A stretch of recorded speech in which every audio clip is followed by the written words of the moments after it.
They say winning is the best deodorant. Well, the Niners just lost a game and something stinks.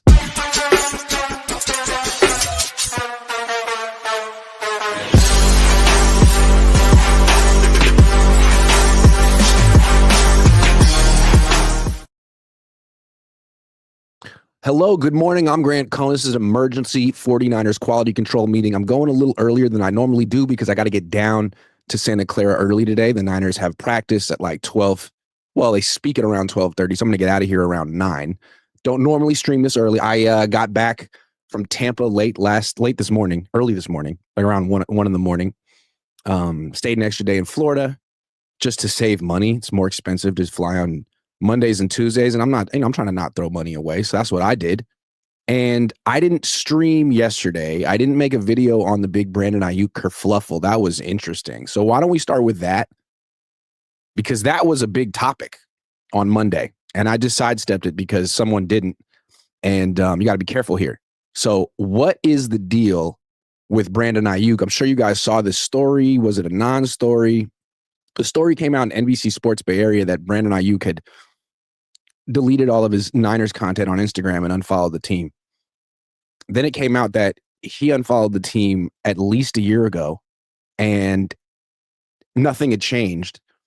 And he hadn't taken down his Niners stuff recently, and he still had a link to his Niners profile. So nothing about his Instagram has changed. Also, if you're a real Brandon Aiyuk aficionado, you know that he sends his cryptic messages on his YouTube posts, not Instagram. So that felt like a nothing burger, and it kind of blew up in NBC Sports face. They took it down. You wonder if the Niners asked him to. But I feel like the reason that story came out is because it's obvious that something is weird with the Niners and Brandon Aiyuk. And maybe if you're trying to look for evidence, if you feel like you already know what's going on, I just need some evidence so I can make the story. That would be it. Although the more interesting evidence to me, because this was wrong, the social media stuff, and that's always flimsy evidence too. Like he changed his pictures on Instagram. Cool. The thing about practice and Brandon Aiyuk, I noticed this too, and I know a lot of people are trying to act like it's no big deal. Brandon was making a point to come out to practice for weeks, starting like week 1. He would do it before games, and he would run, all these routes, and he would cut and he would sprint, and it seemed like he was trying to send a message to someone. He's a man of few words unless he's on YouTube community posts, and I don't know, the message I got as a journalist watching him run is that he's almost back. He looks good, and he wants us to think that. He's showing us he's proud. Hey guys, look at me. It's Brandon Aiyuk, and I'm almost back. And then a few weeks ago, John Lynch said he's not even close to coming back. And really, since around then, we haven't seen Brandon Aiyuk on the practice field in front of the media before games, as far as I know. So is that a coincidence? It could be a complete coincidence. Maybe Brandon Aiyuk decided that he doesn't like running at 1 o'clock and would prefer to run at 11 or 3. It's totally possible. I don't know. Maybe he's running around like John Lynch said. I'm looking out my window right now. I'm seeing him. Okay. Maybe he just decided that the media doesn't deserve to watch him rehab anymore, although he seemed really eager for us to see just a few weeks ago. So what's my interpretation of Brandon Aiyuk's behavior? Or what's going on with Brandon Aiyuk? I think Brandon Aiyuk wants to play. This is just a guess. So I'm not saying I have any sources here. I'm just trying to read the tea leaves better than NBC Sports Bay Area did. I think Brandon wants to play. I think Brandon thinks he's close to ready, if not ready. And I think the Niners, when I say the Niners, they're not like one, they're an organization, but I think there's different factions. I'll get into that later today. But I think most of the organization doesn't want him to play. And again, I could be wrong here. I'm just guessing. But I think most of the organization doesn't want him to play. Here's my thought process. Most of the organization wanted to trade him to the Steelers. They were literally on the phone with Pittsburgh making the trade, which means John Lynch wanted to trade him, Parag wanted to trade him, the Yorks wanted to trade him. They signed off. And then it's a famous story. John Lynch said it, like at the last minute, like it's a marriage that Kyle Shanahan was trying to break up or save. He comes running in to the front office like physically running, I imagine out of breath, breathless, to say, don't trade Brandon Aiyuk. Me and him just worked it out. Because it seems like Kyle Shanahan and Brandon Aiyuk have a pretty good relationship. They didn't when they were younger, when they were younger, but they seem like they're pretty good. Kyle got him paid. Kyle wanted him here. Kyle went, overruled everyone in the organization. We have to have this guy. We're going to give him $30 million a year. It's reasonable. And they said, okay, Kyle, for you. We all say that Kyle runs the organization. I think that he has the power to overrule people when he wants to. And I think this was one example of him overruling everyone. And I don't think it worked out well for Kyle, because even before Brandon Aiyuk hurt his knee, he wasn't playing well. He seemed like a guy who, does he really love football or does he love cars? He just bought 8 of them. Or was it 4? Do you love football or do you love the things football can bring you? Because all those things have been brought in courtesy of Kyle Shanahan. If you don't really love football and you just want, all that stuff, well, now you have all that stuff. So how are you going to play? And it wasn't great. Maybe it wasn't that he doesn't love football anymore. Maybe he doesn't love the Niners anymore. It's possible that while Kyle and Brandon, have an understanding and can work together, they have a good working business relationship after years. It's possible. It doesn't seem like, it's possible that Aiyuk and Lynch don't. That Aiyuk and the rest of have you ever heard Aiyuk say anything appreciative to the Yorks for, giving them generational wealth, or to Lynch? We know that during that contract negotiation, when it was getting ugly during training camp, Aiyuk came out one day, walked across the field, gave Kyle a hug, and snubbed John Lynch. Lynch came in for a hug, and Aiyuk was like, "You're good. Let's just keep it at like a little bro dap." So I think it's possible that Aiyuk never got over that organization. He's a little sensitive, as am I. And that a lot of people in the organization never really felt like they needed to make it up to Aiyuk because they don't want him here. And the only person who really advocated for him was Kyle. And now I don't know if Kyle has that kind of power, because this is, again, an organizational thing. It's money.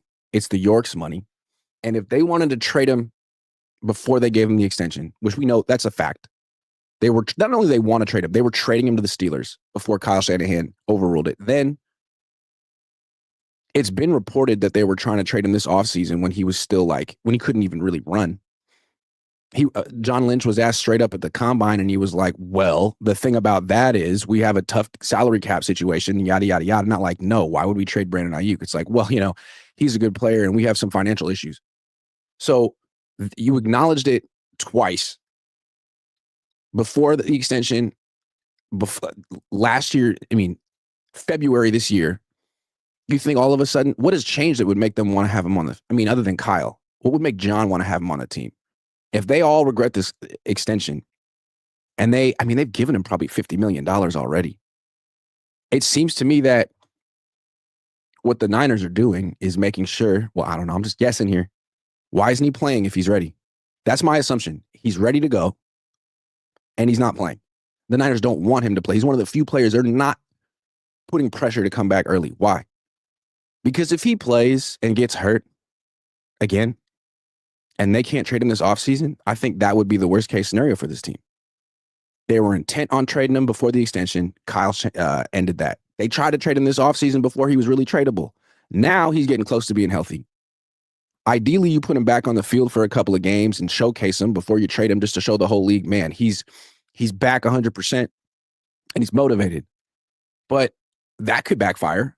He could go back out there, get hurt, and get more guaranteed money next year on the Niners, or he could look not that great. If your number one concern is to get that contract off the books, then maybe what you do is you just keep him in mothballs, don't let him play football, and just wait for any offer. You want Brandon Aiyuk for a 6th-round pick? Will you take his whole contract? Great, thanks. That's my best guess here, and I have no inside information. But it seems so clear that they regret, as an organization, extending Aiyuk. The only one who pushed for it was Kyle. I don't know how Kyle even feels about Aiyuk anymore, considering, they have Ricky Pearsall, and I don't know if he wants, if that's the hill he's going to die on. And it seems that maybe the organization is intent on fixing this, undoing the mistake that they did, thanks to Kyle Shanahan.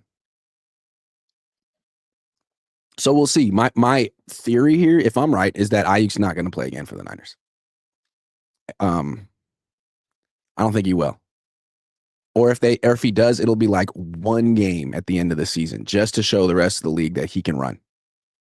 But I think that the organization is now intent on getting this contract off the books and not paying Brandon Aiyuk another dollar than they have to. And maybe that's, an overreaction. I don't know that Kyle Shanahan would feel that way. But it seems like this particular contract is the one the Niners regret the most. And I think it's personal between them. I'm again guessing, but the stuff that Brandon Aiyuk has said on his YouTube posts makes me feel like he's still upset about it. I wouldn't be surprised if John Lynch is still upset about it, and it doesn't seem like they have a particularly good relationship. So that's my interpretation of the Brandon Aiyuk drama. There's more drama here. You think 85 playing this week, fantasy purposes. Here's why I don't like people asking me fantasy questions. This happened last week. Someone was like, should I play Jauan Jennings or Kendrick Bourne? And I was like, I don't know. Jauan? And you could say what you can understand why I would say that. Then Jauan plays off. I didn't know he had 5 broken ribs. And Bourne goes for 142 again. And then the guy tweets me and says, it's your fault I lost the fantasy football game. Nah, motherfucker. It's your fault. You decided to ask me advice. I'm not your freaking I'm not on your team. You got it. I think the number one thing with fantasy football is you got to take responsibility for your own decisions, man. It's a life lesson here. Okay, let's keep it pushing. What is the deal with Jauan Jennings? Where did that little little argument come from? Now, there's been some videos have been released. Shout out to Johnny Dells, who does a great job breaking down film. He found the exact moment where this happened. So go check out his film review. He does a great job. He's on YouTube and Twitter. Johnny, I'm shouting you out, baby. You don't even like me. But that doesn't matter because you do good work. All right. So what he shows is it's like the 2-minute drill. End of the first half. Jones makes that beautiful throw across the field to the left near the left sideline to Demarcus Robinson. It would have been a gain of like 20, 25. And he dropped it. And he drops it right in front of Kyle Shanahan, who looks upset, seems confused, turns around and finds Jauan Jennings on the sideline and goes and talks to him. So from what it looks like on film, Kyle started the disagreement. And Johnny's theory, which to me makes a lot of sense, is Kyle didn't think that Demarcus Robinson was going to be on the field. Kyle called that play for Jennings and was surprised when he saw that Jennings wasn't out there, went over to Jennings and said something like, now this is, just a guess from Johnny and me, but what the hell are you doing? Why are you not out on the field? It's a good guess, I would think. And then knowing what we know from Jauan, what he said after the game, he could say something like, I don't think he would say, man, I got 5 ribs. Kyle knows that. Everyone knows what he's playing through. What I saw from Jauan in the first half was a guy who would run a route, maybe be open, maybe not. The ball wouldn't go his way. He got no targets in the first half. We know he's injured, so probably just running routes is painful. So he works hard, tries to get open, looks for the ball, doesn't get it, and drops his head. Especially if he's running a route down the field, which I saw him do a few times. He thought he was open. He's not running back to the huddle. He's trudging over to the sideline. Like, I'm doing all this for nothing. That's what it looked like to me. I'm just doing cardio out here. I'm running clear out routes, and I have 5 broken ribs, and it's not fair. That's what I thought. Hey, man, if you're just going to have me run around, I suited up. I'm playing through all this pain. If you're just going to have me run around and not give me the ball, then I'm going to sit down. That's my best guess. That's what it looked like on film. And then in the second half, they gave him 3 targets, and they went to him on the game-losing play, that forced interception. You wonder if Kyle Shanahan and the team were like, all right, man, well, you got a good point. You got these 5 broken ribs. You suited up. You're being a tough guy. We'll try to get you involved, man. We don't want this effort to go to waste. So you got Brandon Aiyuk, who I'm guessing is upset. with what's going on here. And I think he's upset that he hasn't been brought back into the fold yet. Just a guess. That's what it seems like to me. Then you got Jauan Jennings, who seems upset. I mean, he's clearly upset, but it seems like he's upset for the opposite reason. Like, hey, man, you want me to play, right? You're asking me to play. You need wide receivers. You want guys to be tough and to play through injury. I'm doing that. What do I get for that? Nothing. No targets. No love. No appreciation. No, like, hey, I just want to, shout out to Jauan Jennings. People don't know what he's going through, but he really shouldn't be out there. And, because he's, from his perspective, he's losing money.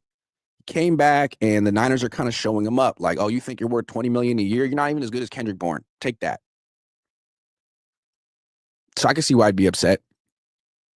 And I think if there's an issue with this team's culture, the Niners under Kyle and John have done so many things well.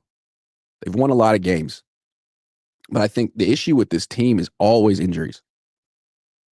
And John and Kyle will say it's just, random. It's part of the sport. But we don't know, like, if that's the real answer or what the Yorks think.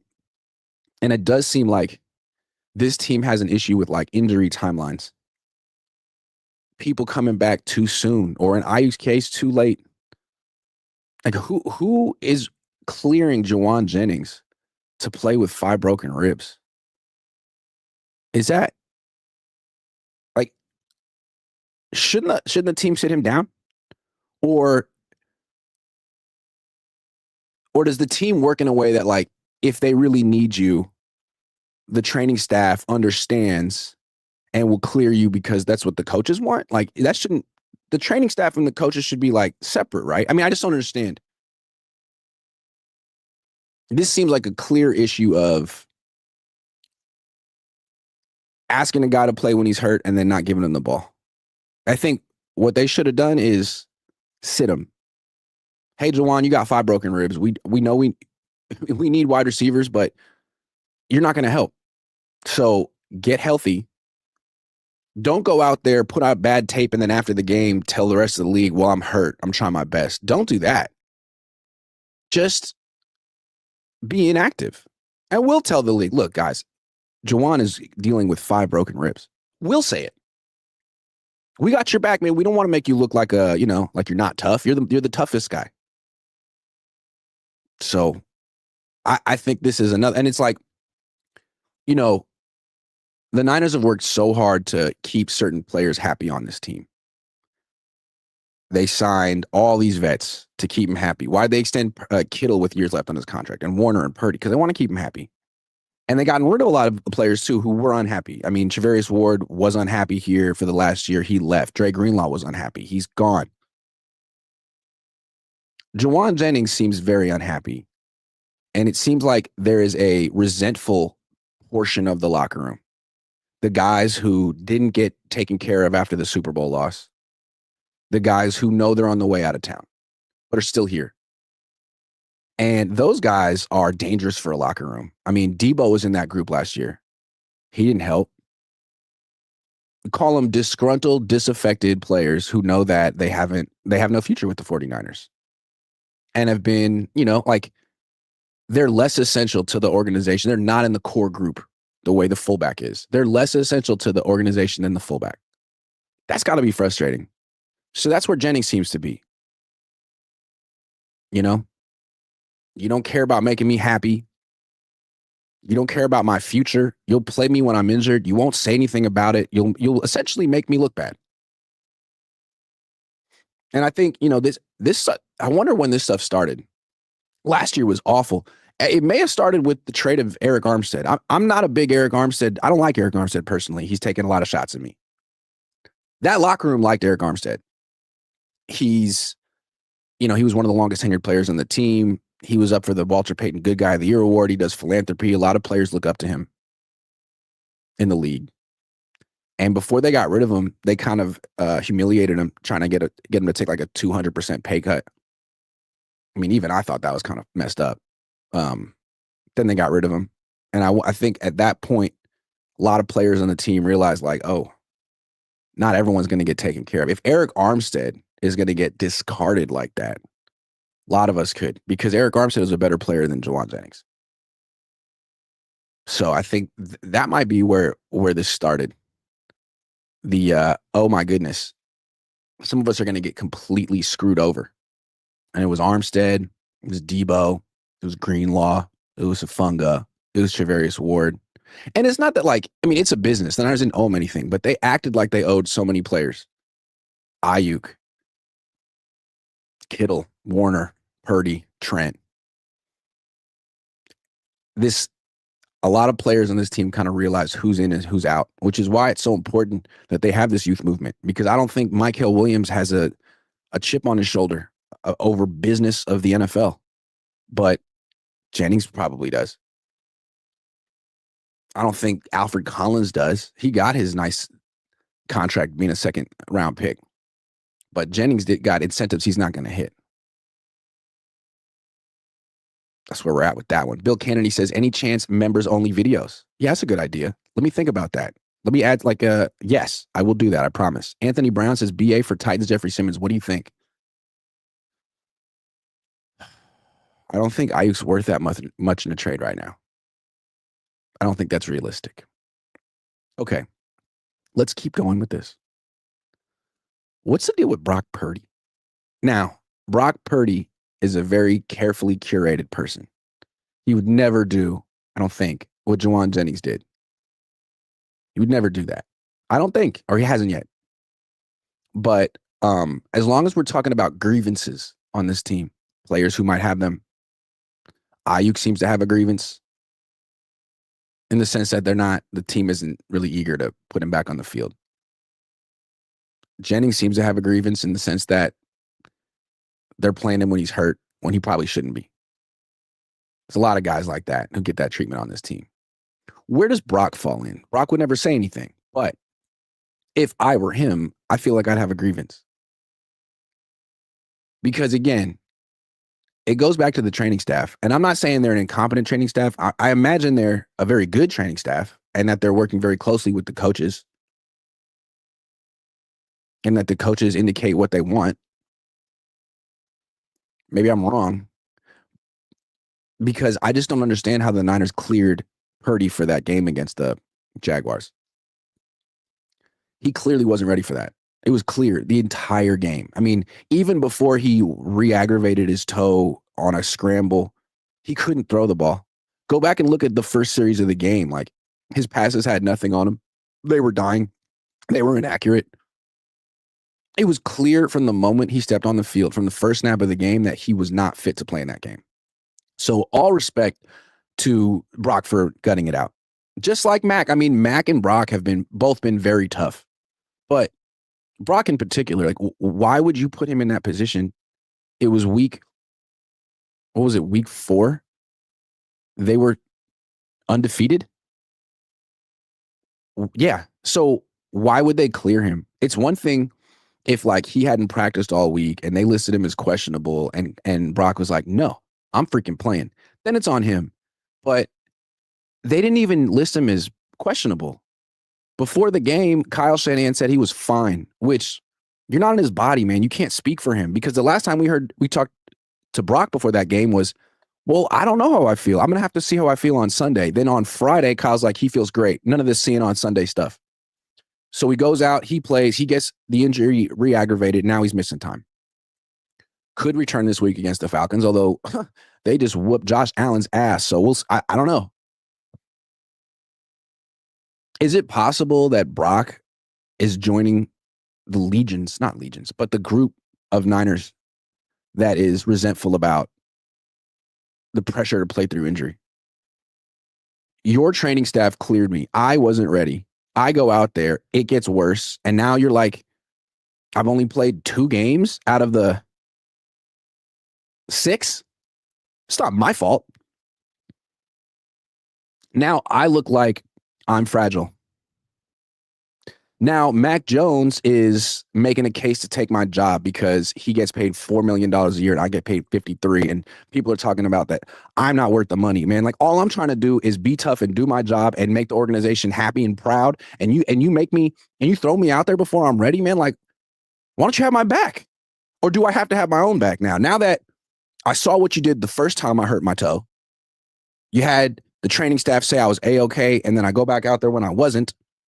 Maybe now I got to listen to my own team. Maybe I got to tell you guys when I'm ready. I mean, the Niners have a history of this stuff. I'm not making this up. This happened last year with Christian McCaffrey, right? He had a calf injury. It affected him all training camp. Week one rolls around. Niners system is questionable. Like, there's a 50-50 chance he can play in this game. Christian and his team are like, nah, man, we'll see you in November. It's kind of a big disconnect. And you got to give Christian credit. Like, it seemed like if the Niners were giving him pressure, saying, like, our doctors think you're fine. Our doctors think you're a week away. And he said, well, you know what? God love your doctors, but my team feels a lot differently, and we're going to be very careful here. And I appreciate you giving me an extension, but it's my career. It's my body. I got to do what's right. I can imagine you can get a lot of pressure from your employer to be tough. And I don't think that Christian, if he was getting that pressure, I don't think he succumbed to it last year. I think he did what was best for him.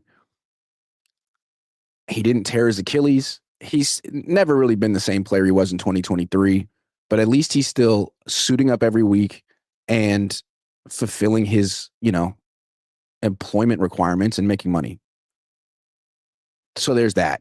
I wonder if Brock feels like in the future or right now, I have to be my own biggest advocate in terms of injuries, because I see now, and I think we saw this with Jimmy, right? Like Jimmy would get hurt and there'd be a lot of like angst from the organization. Like, why isn't he back out there?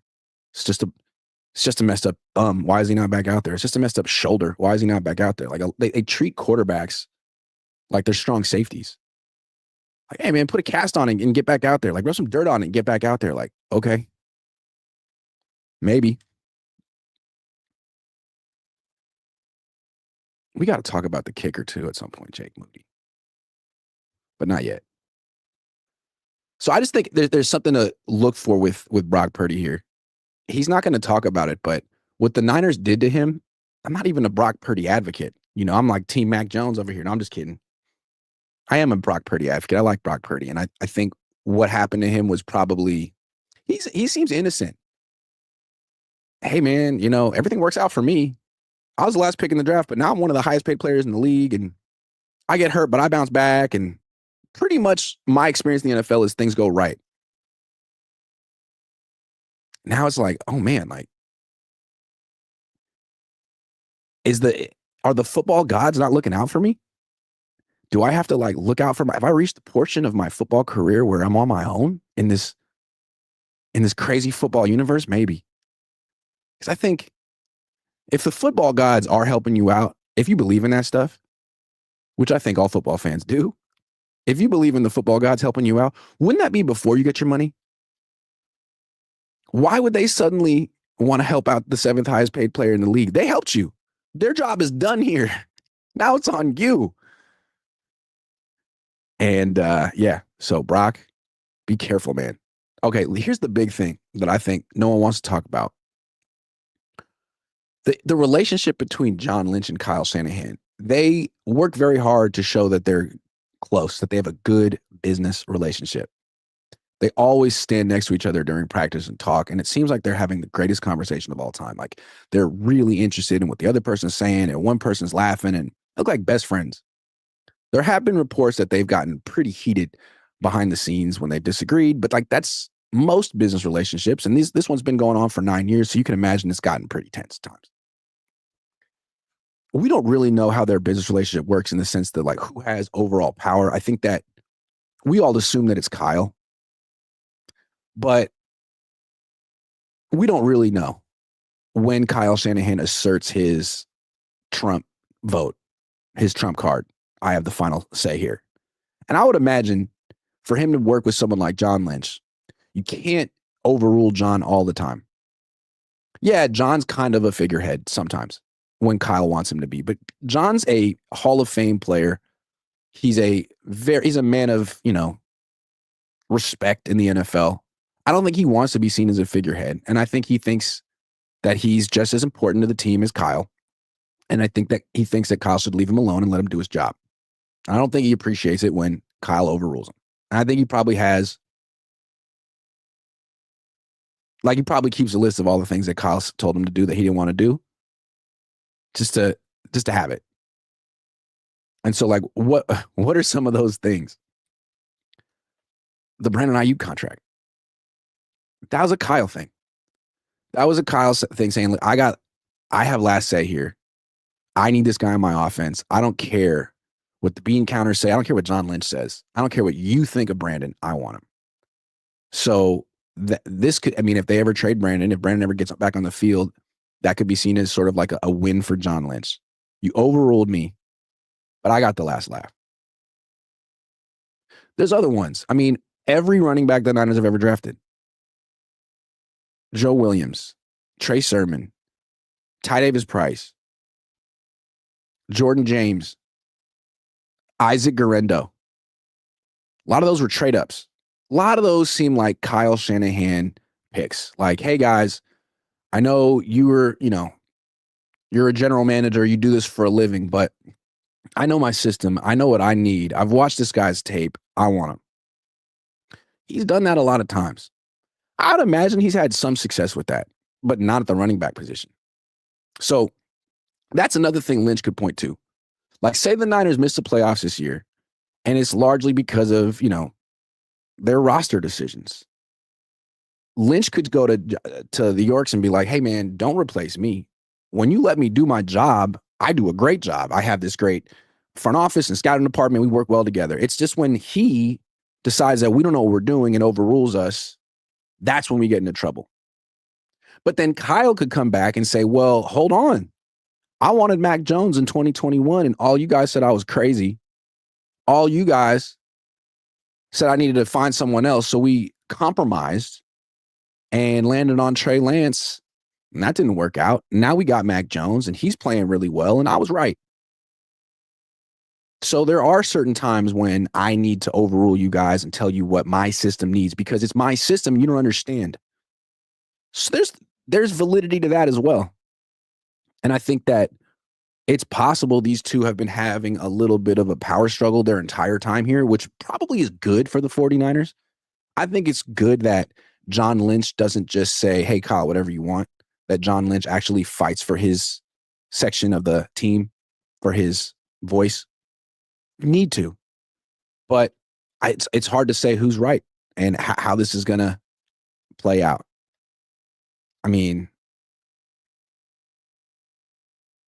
What are they going to do about Jauan Jennings?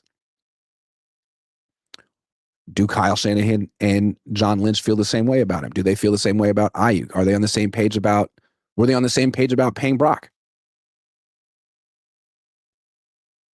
That's where I think this season could get really interesting. I don't anticipate them tanking and firing Kyle. Kyle's actually doing a really good job coaching this year in the sense that so many of his players are hurt, and he's scoring points with Kendrick Bourne and Mac Jones. That's very impressive. So I don't anticipate him getting fired unless, again, he tanks. But if they miss the playoffs by a game or two, something has to change, I would think. Well, I'll be nervous if I were, on that organization and we missed the playoffs. What are the Yorks going to do about it? And I think instead of firing coaches, which they did last year, you could shake up the front office and say, guys, we're giving out these awful contracts.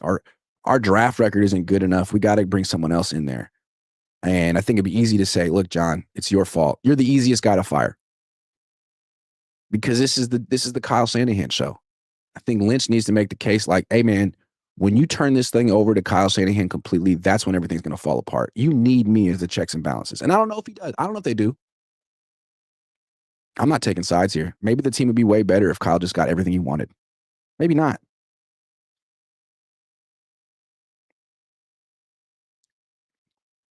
But if we're trying to figure out what's the issue with Aiyuk, maybe it goes back to the issue here.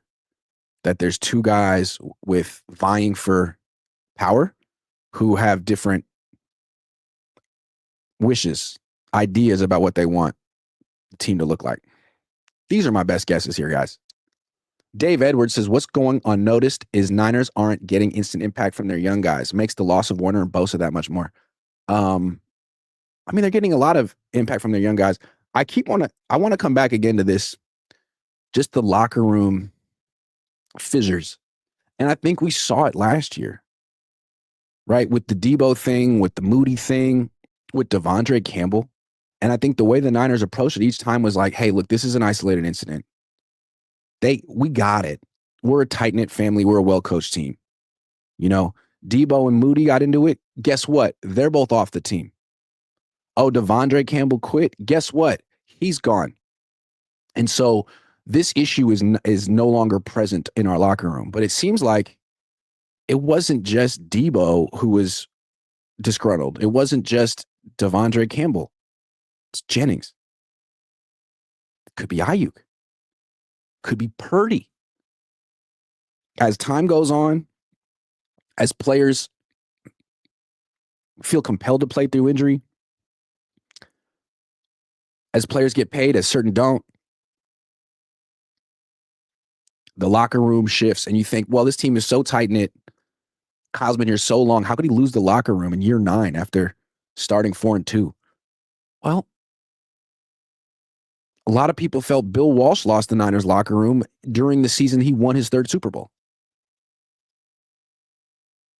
Sometimes the message gets stale, and sometimes it doesn't really matter what you say anymore because so many of these players know you so well and they see your actions and they feel like, hey man, it doesn't matter what you tell me at this point because I know how you're going to treat me. I know what you're going to do to me, and I know I'm out. So spare me. And if you have too many players like that in your locker room, all it takes is one loss. So they could beat the Falcons this week, but they could also go on a pretty serious losing streak, and all this could come to the surface. Mr. Steady 1212 says, what would Purdy have a grievance for? The organization and fans have one with him for the way he's been playing 20-plus interceptions in a year. I mean, yeah, that's true, but can you see it from his perspective? Like, what if he's like, hey, man, I've been playing injured to be a good teammate, to live up to my contract, and all I get for it is blamed? All that happens is I look bad, and then Mac Jones pops in, and he looks good, and now there's a quarterback controversy. Like, hey, man, what the fuck? I could see him feeling that way. You told everyone I was healthy when I wasn't? What was that? Then I go out there, it gets re-aggravated, and you throw Mac Jones back out there, and now he's playing better than me, and Grant Cohn gets to go on his freaking channel all day and tell people that I'm not worth my. Why would you set me up for this? We're on the same team, right?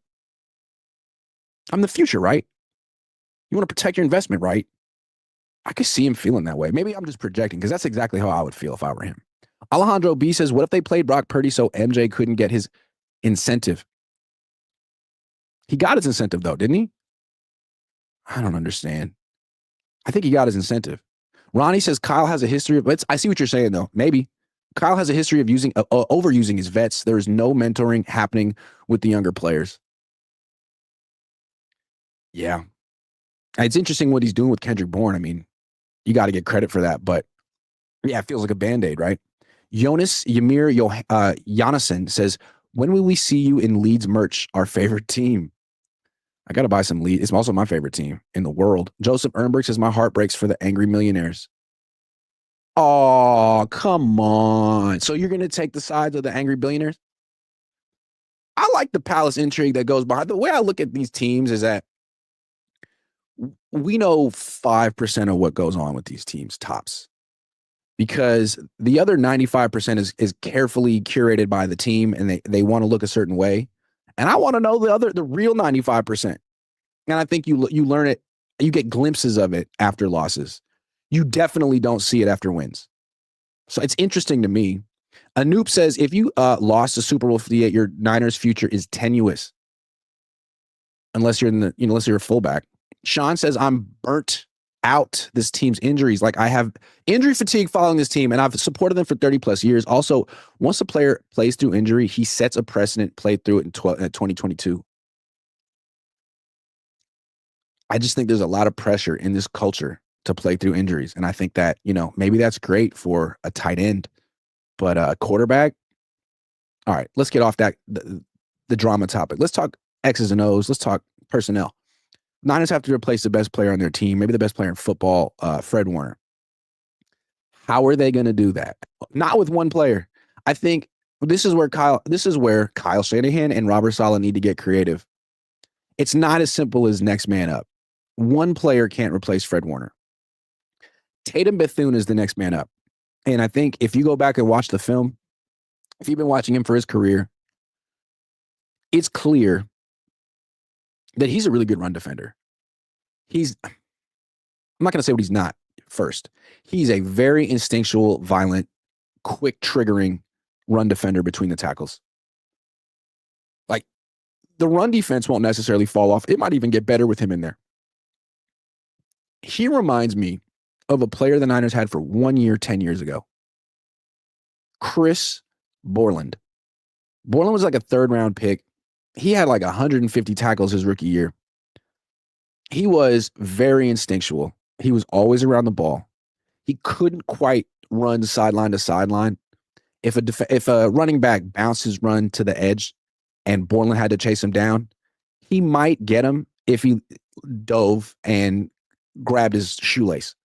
So he didn't have the most range, which is why he wasn't a first-round pick, but he had a ton of production. He was a very good run defender. He also struggled in pass coverage. So he was like limited. He was an old school linebacker, but the Niners need something.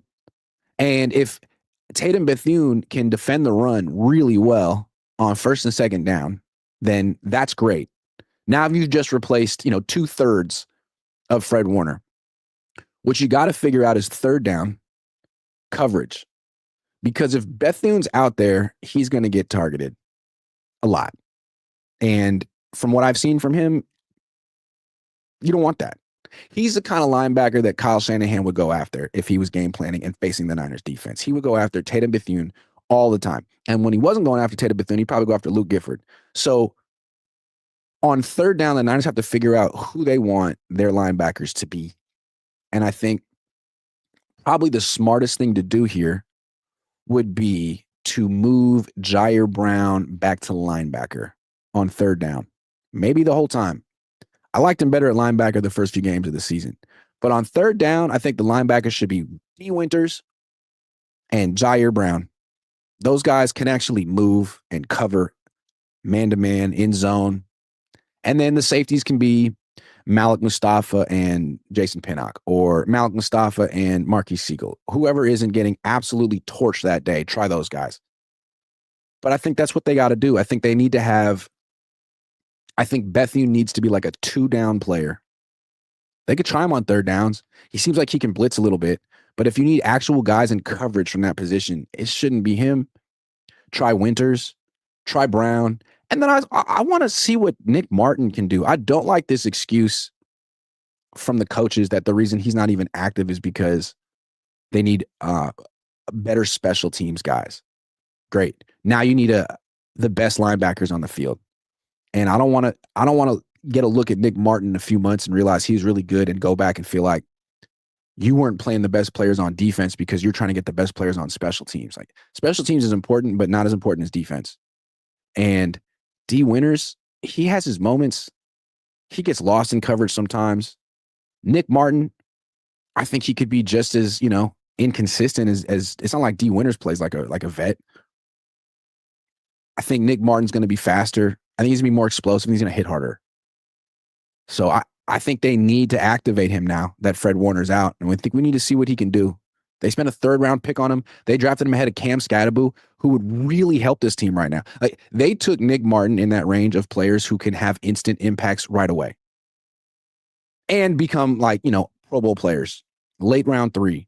That's kind of where you got Fred Warner. We got to see it. Fred Warner produced as a rookie. Cam Scatterbu's producing as a rookie. We got to see it. We need pressure. We need to put this quality control is all about. All right, now we got some prize picks. That's right. For the quality control coach, we got the Falcons. That team all of a sudden looks good. Let's start with passing yards. Of course, no one knows who the Niners quarterback is going to be this week. I don't know. We'll talk about that in a second. Michael Penix, 225.5. He went for 250 against Buffalo and 313 against Washington. As long as the Niners have no Nick Bosa and no Fred Warner, I'm going to take the more on quarterbacks they're facing because their pass defense, we don't talk about their run defense being an issue. It's pretty good. Their pass defense is not good statistically. So why don't we go to receiving yards? Kyle Pitts, you're on my fantasy team and I want to drop you. They never throw you the ball and you're so bad. 42.5 receiving yards against the Niners. Should I start you on my team? 18 against Buffalo, 70 the week before. God, he's so inconsistent. I'm going to say more because the Niners can't cover tight ends. How about that? Drake London, 79.5. Man, he's good. And if they put him in the slot, can Upton Stout cover him? I'm going to say more. I think they're going to pass pretty well. Bijan Robinson, rushing yards, 80.5. Ooh. I'm going to... No Fred. I'm sorry. I just don't see how this defense can do anything. I'm sorry. Maybe I'm being a hater here. Receiving yards. Christian McCaffrey. 55.5. Yes. He always will get that. Christian. Anything else? Rushing yards from Christian. 60.5. No chance. Sorry, Christian. That's how I feel. I like those picks. Bijan, more on the rushing yards. Christian, more on the receiving yards, less on the rushing yards. I do that every week. It's working pretty well. Drake London, more on the receiving yards. Kyle Pitts, more on the receiving yards. And Michael Penix, more on the passing yards. I don't know. Maybe the Niners score 30 in this game, but this is going to be a tough one. Download the app yourself. Download PrizePicks. Use promo code. Hold on, before I tell you. Flex the plays. Always be smart. Flex. Submit. And then download the app. Use promo code COHN. Play $5. Get 50 instantly in lineups when you use that promo code COHN. It's the best PrizePicks promo code there's ever been. COHN. This app is available in 45 states, including Texas, California, and Florida. I was just in Florida. It worked. I can tell you that. So before I get there, Jake Moody. Can we just give Jake Moody a moment? I don't think we owe him an apology. I don't think he owes us an apology. But I think that most people are rooting for Jake Moody to do well. I don't have anything against him.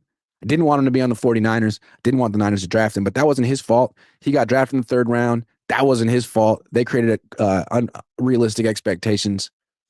And I think, here's what I want to talk about. It's too early to say that Jake Moody is going to be this incredible success for the Bears. But he was really good in his debut. He had one kick blocked, but he was kicking in the rain and the wind. And he nailed that game winner. And they carried him off the field like he was Rudy on their shoulders. And I think that kind of stuff goes a long way. If Moody works out for the Bears, I think you could point to the fact that they didn't draft him, so he didn't come in with all that pressure, but also putting him on their shoulders. I know it sounds kind of like oh my God, like that's some high school stuff. But this, kickers are mentally fragile. Is that fair to say? I'm mentally fragile. As someone who's mentally fragile, kickers are mentally fragile. You miss a couple of kicks and the team looks at you a certain way and pins a loss on you, it can be hard to come back from that. That's why you need a new scenery. So when they put him on their shoulders, what it means is you're one of us.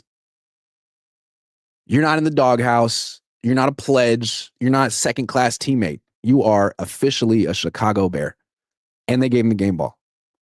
So if you want to employ Jake Moody and you're trying to turn his career around and you think that you can breathe life into it, that's how you do it. A lot of positive reinforcement, not the wide receiver going over and smacking the long snapper. So again, if Moody works out for Chicago and the Niners are left over here thinking, why couldn't it work out for us? Now, maybe they don't care because Eddie Piñeiro's so great. Wow, Eddie Piñeiro, what a great player. They need to give him a lifetime contract. But if they're trying to figure out for the future, What did we do? How come we weren't the right environment for Jake Moody? Let's go back to the culture of this team. We've talked about it for so long. There's an inner circle on the team. They call it the core. I call it the clique. If you're not in the clique or the core, you're not going to get credit when when the Niners win. If you're not in the core and the Niners lose, you very well might get blamed for it. Like we're seeing it right now. The Niners can't run the ball, but it's not Christian's fault because he's in the core. It's everyone else's fault. It's Jake Tonjes' fault for not blocking well enough on the edge. It's Connor Colby's fault for being a rookie at left guard. It's Kittle's fault for being hurt, but it's definitely not Christian McCaffrey's fault. That's the official stance from the team and people close to the team. It was always Jake Moody's fault, when really it was never his fault. He didn't want to he didn't ask to be drafted by the Niners. He didn't get asked to get drafted in the third round. He didn't get asked to replace Robbie Gould. He didn't ask to, I can't even speak English. He didn't ask to get drafted by a team that had Super Bowl aspirations. So maybe if the Niners do a little bit better job in the future of not creating an inner clique that gets all the glory and the money and have more of an egalitarian culture where even the kicker is in the inner group, maybe they would do a little bit better. Maybe these are things they could think about. Maybe invite everyone to Cabo next time you go, instead of the guys who can afford it. Hey, we're getting a block of rooms and we want all 53 players there. It seems to me that if the coach, why do I keep going back to Cabo? If the coach is going to vacation with players, it either needs to be all 53 or zero. I don't have that much wisdom in life, but I think that's probably correct. If you're vacationing with some of the players, what are the other players going to think? How come I didn't get invited? I like Cabo. I love tacos. I speak Spanish. He didn't even ask me. I could be translating for Kyle Shanahan on the beach, ordering him margaritas. He didn't even ask me. Does that mean I'm getting cut? Does that mean that I'm not going to get the extension that I asked for? Does that mean that it doesn't matter if I block really hard? If Jake Moody had just been invited to Cabo one time, this all could have been solved. But you know what? They got Eddie Pinheiro, and it doesn't really matter anymore. Although now the Bears got money. Moody. Okay, one more thing. The Falcons, they're coming up next on the schedule. When this came out, a lot of people were thinking this is an easy win. One of the more winnable games on the schedule. Even last week, I did this with my dad. Fred Warner goes down. This was the other day. This was Monday, hours before the Falcons play. Warner goes down. We're looking at the schedule. Okay, next week against the Falcons. Win. And then they go and not only beat the Bills, who a lot of people thought was the best team in football, they really beat them up. Outclassed the Bills, made the Bills look soft, beat up Josh Allen, which brings us to their matchup with the 49ers. The Niners are still expected to win. They're definitely favorites, but that's because the betting public knows the Niners and the Falcons are up and coming. So why is this a tough matchup? Well, it's a tough matchup in a lot of ways. One, Bijan Robinson might be the best running back in football right now. I mean, holy shit, he's good. So you got to stop him, not just as a runner, but as a receiver too. But I think the thing that makes this matchup so interesting is their defense. They bring a lot of pressure. They rush 5 frequently. They hit Josh Allen a lot. And it seems to me the best way to beat the Bills, if you can, is with quick passing. Not trying to play like Josh Allen. Not trying to run the ball and make outside linebackers miss, because the outside linebackers on this team are really fast, running 4.4s. Faster than Brock and Mac and Josh. So it seemed like the best way to beat this team right now is quick passing, extended handoffs. Kind of like what the Niners did against the Rams. And that brings me to which quarterback's going to play. Earlier in the show, I hypothesized that I posited that if I were Brock Purdy, I'd be a little resentful at the organization for throwing me out there before I was ready, creating a quarterback controversy that wasn't necessary, and making me look like I'm not tough. So should he come back and play against the Falcons? Sounds like they want him to. I mean, Max hurt. He's limping around. He didn't play that great against the Bucks. He made some beautiful throws, but he did throw 2 picks. You know, maybe his run's ending. We don't know. Can't afford to lose the Falcons. So maybe the Niners are once again saying, hey, Brock, we think you're healthy. It's a good week for you to come back. Just like they did against the Jaguars. Our doctors say you're healthy. So what are you gonna do? Well, is this a good week for Brock to come back?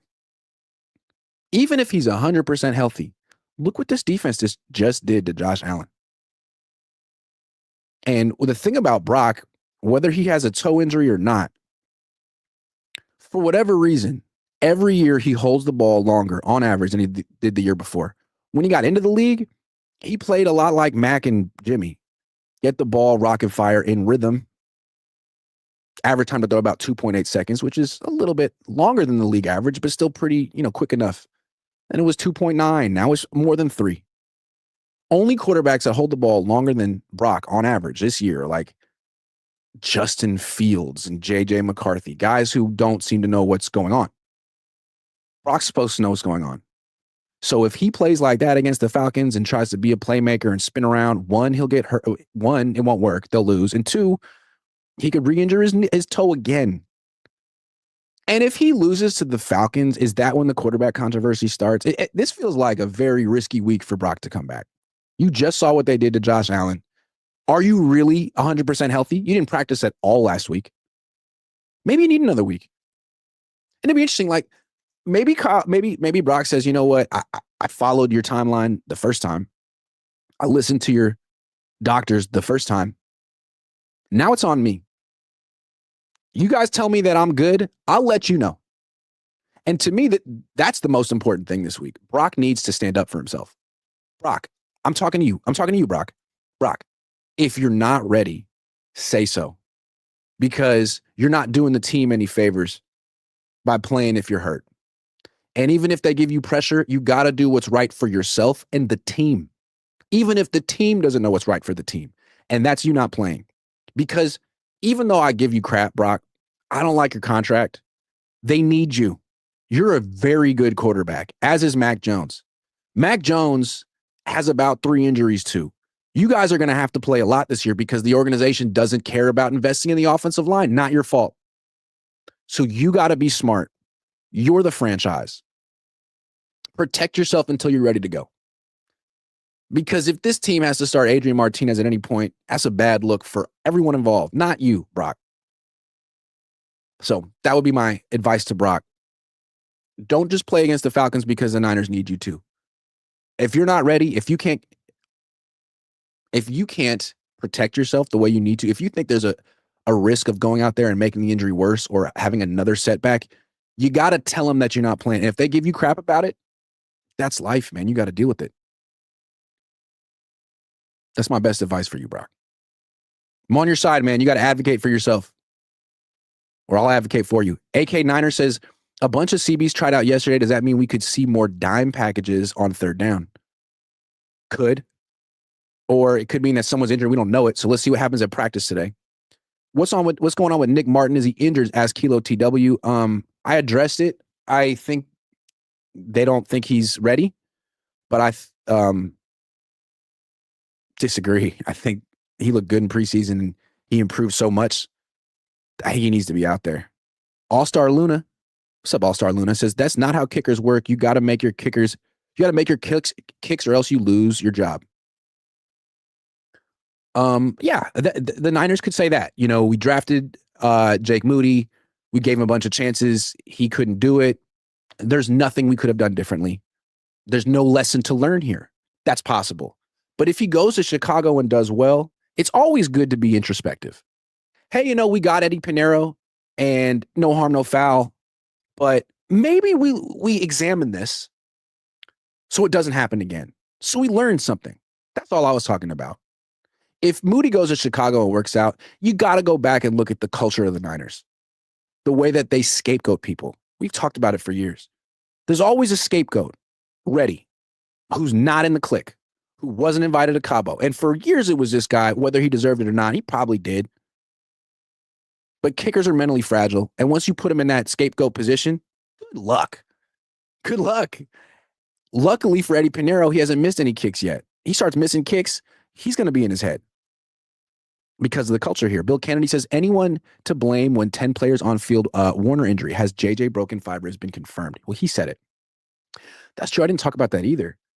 There were 10 men on the field when Fred Warner got injured. Apparently it was Trevis Gibson who was playing special teams.